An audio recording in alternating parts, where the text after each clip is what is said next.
afternoon, grade 6. This is Teacher Ann. We're going to discuss about PEMDAS, or the order of operation. So, are you familiar with the order of operation? So, order of operations, we usually use the acronym PEMDAS.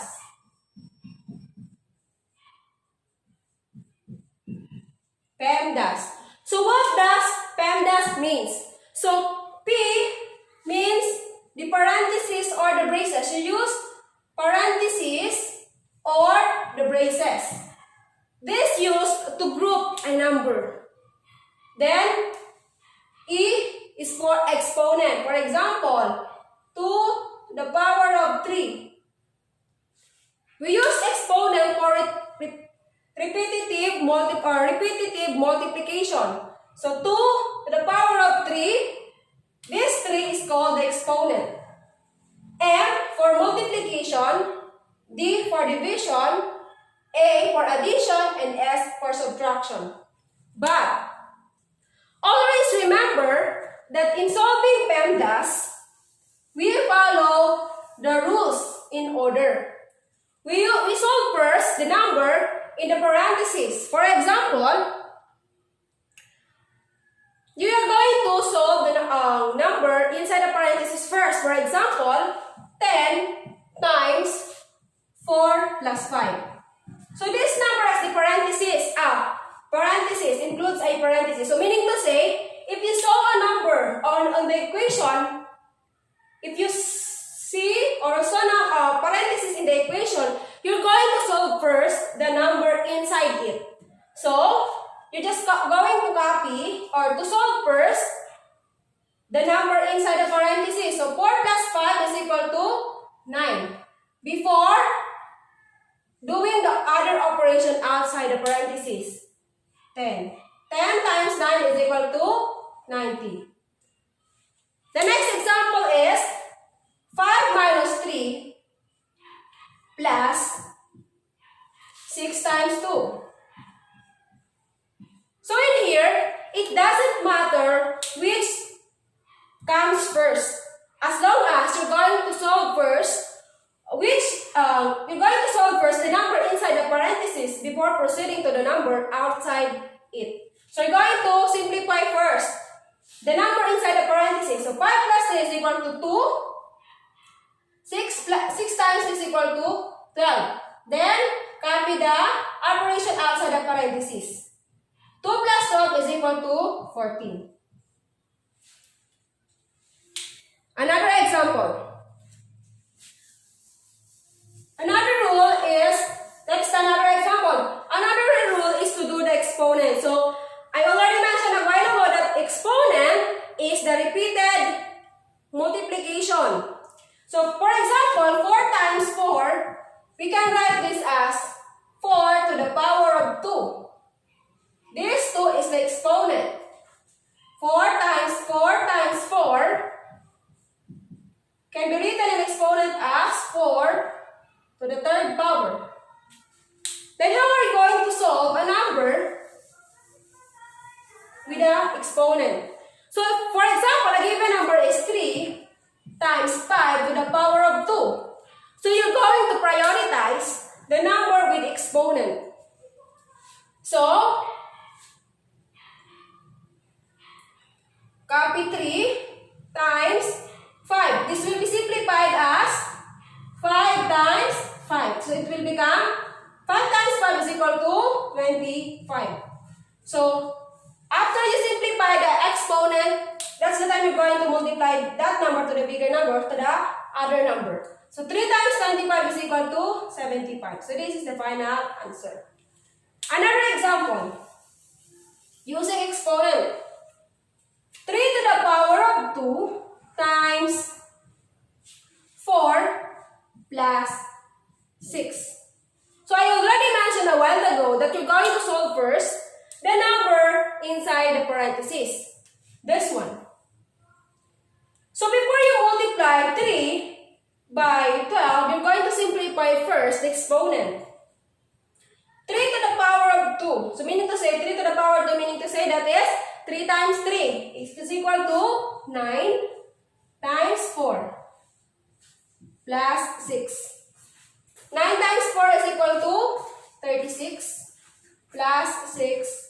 is equal to 42. Then, we're going to do multiplication and division and addition and subtraction. In here, it doesn't matter it doesn't matter if you're going to solve the number using the operation. In here, you're going to follow the rule from left to right.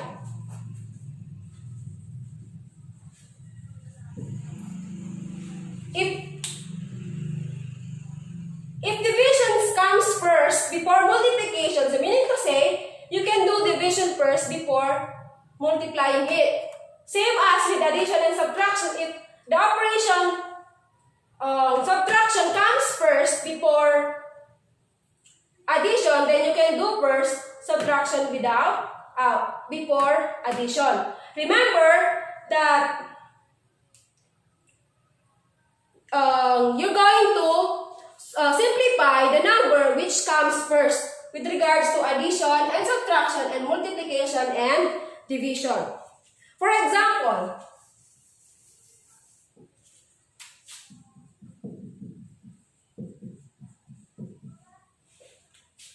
For example, 2 plus 5 times 4. 2 plus 5 times 4.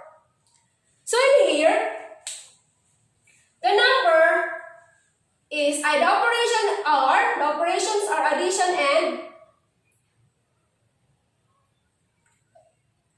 multiplication. So which comes first? Multiplication or addition?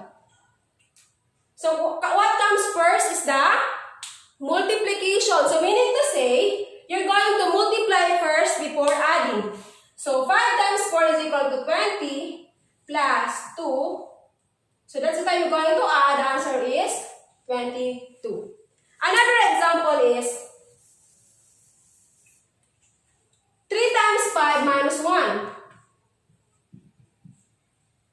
The operations are multiplication and subtraction. Multiplication and subtraction. So which comes first? Is it multiplication or subtraction? From here, it is multiplication. So meaning to say, you're going to multiply first before subtracting. 3 times 5 is equal to 15 minus 1 is equal to 14. Another example.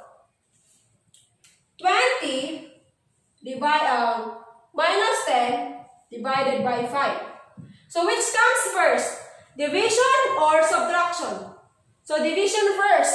You're going to divide first before subtracting. So 10 divided by 5 is equal to 2. Then that's the time you're going to subtract the quotient to from 20. So 20 minus 2, the answer is 18. Did you get it? Another example is 12 divided by 6 times plus 5.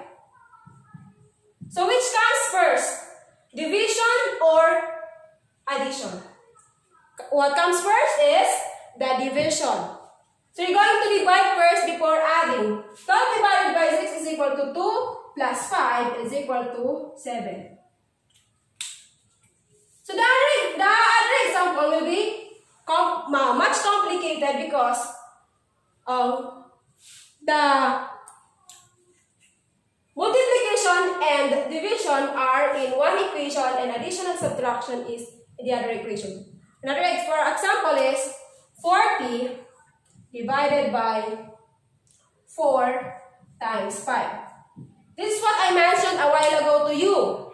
It doesn't matter which comes first. Remember that this multiplication and division are paired and addition and subtraction are also paired. And whatever comes first, whether it is division or multiplication, we're going to follow the rule left to right. We're not going to follow PEMDAS, because here multiplication comes first before division.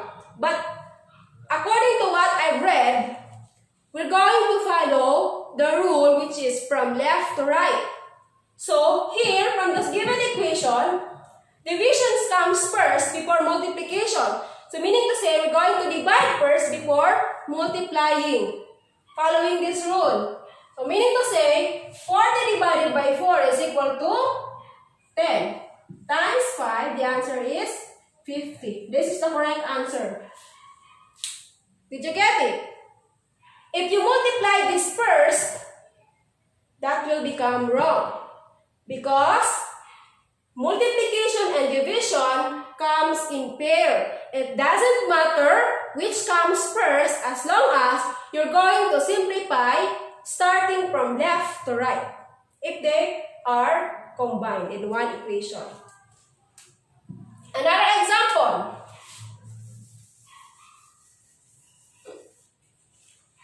Eight minus 5 plus 7 minus 1. So how are you going to simplify this one? So you're going to follow the rules from left to right. I know this one. 8 minus 5 plus 7. So we're going to follow the rules from left to right. As I told you a while ago, addition and subtraction comes in pair. It doesn't matter which comes first as long as we're going to follow left to right. So meaning to say, from the acronym, addition comes first before subtraction. So we're going to follow left to right. So meaning to say, we're going to subtract first before adding. 8 minus 5, 3, plus 7 is equal to 10. This is the correct answer. Do not add first the number before subtracting it from 8, because your answer will become wrong. Always remember, whatever comes first will be the first one to be simplified. That is, if the operation is addition and subtraction. Addition and subtractions. If the operations are subtraction and addition, it doesn't matter. What matters is what operations comes first. Same as with multiplication and division. If the operation here are multiplication and division, you're going to base on the operation which comes first. Do you understand? Another example.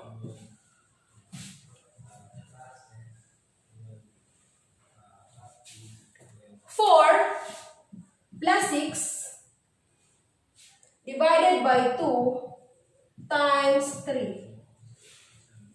4 plus 6 divided by 2 plus 3. Times 3. So what are you going to do first? Going to write the acronym here. So what are you going to do first? You're going to divide first. Is there a parenthesis in from the given equation? No. Exponent? No. Multiplication? Is there a multiplication? Yes, there is. How about division? Yes, there is a division and addition. So, multiplication and divisions comes together. So, meaning to say, you're not going to multiply this number first. We're going to follow the operations from left to right. So, meaning to say, you're going to divide first before multiplying it. So, we're going to follow this. 6 divided by 2 is equal to 3 times 3. Copy 4. Did you get it? Next, that's the time you're going to multiply. Divide first before multiplying. 3 times 3, 9. Then, plus 4. The answer is 13. Did you get it? Another example.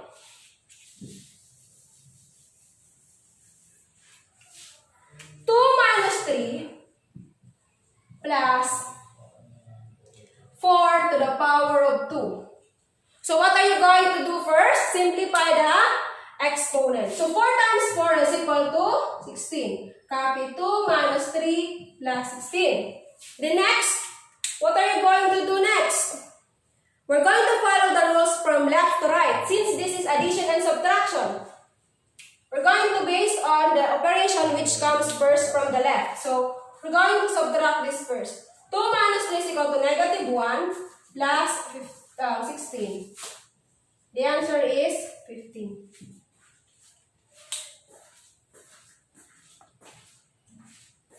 Another example.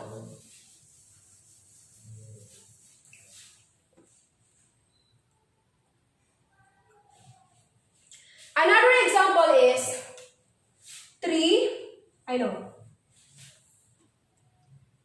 10 divided by 10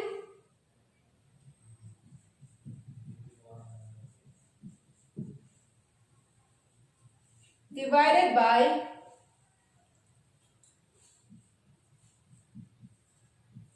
the quantity of 3 plus 2 times 4 plus 5 to the power of 2 plus 6 minus 9. So what are you going to do first? From the acronym PEMDAS, you're going to simplify first the number inside the parentheses. So meaning to say, this will become copy. So meaning that this one will be simplified first. So copy 10 divided by 3 plus 2 is 5 times 4 plus 5 to the power of 2 plus 6 minus 9. Next, 5 is the answer from the equation inside the parentheses 3 plus 2. Next, you're going to simplify the exponent. Copy the rest. 10 divided by 5 times 4 plus 25 plus 6 minus 9. Next, you're going to follow this from left to right. This one, we're going to follow left to right. It means to say you're going to divide first before multiplying. So 10 divided by 5 is 2 times 4 plus 25 plus 6 minus 9. Next, that's why we're going to multiply. 2 times 4, 8 plus 25 plus 6 minus 9. Next, add. You're going to add this one first. 33 plus 6 minus 9. 33 plus 6 is equal to 39. Minus 9, the answer is 30. Did you get it? Another example.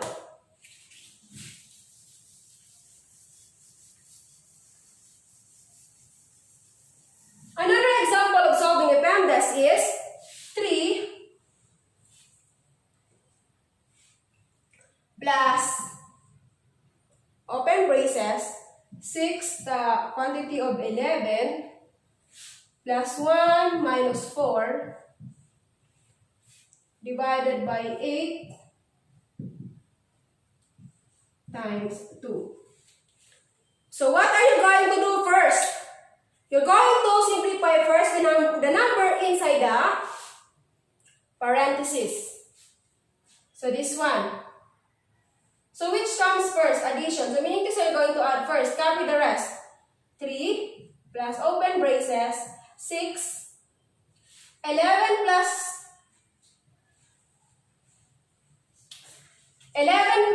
1 minus 11 plus 1 12 minus 4 is 8. Divided by 8 times 2. Next, you're going to simplify the number inside the braces. Copy the rest. 3 plus 6 times 8, 48. Divided by 8 times 2. Next, you're going to divide first before multiplying. Divide. 48 divided by 8, the answer is 6 times copy 2, then copy 3 plus. Did you get it? Then, that's the time you're going to multiply. 6 times is equal to 12 plus 3 is equal to 15. So, 15 now is our final answer. Did you get it? Another example. Do you like another examples? Or another example? Another example is 6 minus 28 divided by 4 plus 10 times 6